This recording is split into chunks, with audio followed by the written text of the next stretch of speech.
The holiday blues. Some people feel it each year, but this year in particular, mental health concerns are heightened as COVID-19 forces many people to celebrate Thanksgiving alone. Thanksgiving is also the starting point for the entire holiday season, and we recognize that with everything that we have already endured, plus the fact that our holidays have to look differently this year to protect ourselves, our families, and our communities, the stress may become too much for some to bear. The New Jersey Association of Mental Health and Addiction Services says that the suicide rate has increased with COVID-19 and the holidays are only going to exacerbate the anxiety. Unfortunately, the suicide rate has increased across all ages, but most per family among teenagers and young adults. And the risk has increased due to the mental health impact of COVID.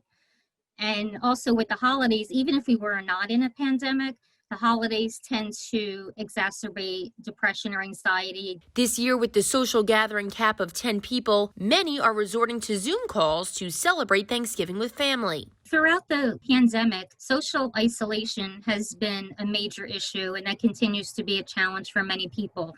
So even though for a lot of people, they can connect online and that helps alleviate the stress and the associated depression or anxiety that they could be experiencing due to the isolation. Nothing really ever fully substitutes in-person interaction. Their recommendation is to start with self-care. There's the self-care, and then there's also with the professionals.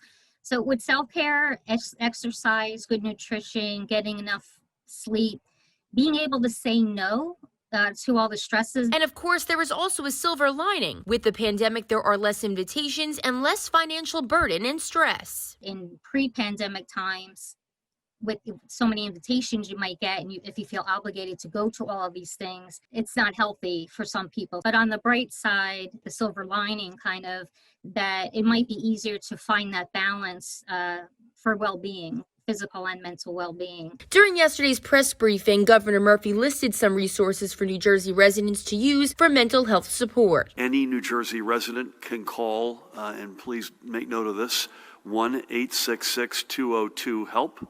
That's 1-866-202-HELP.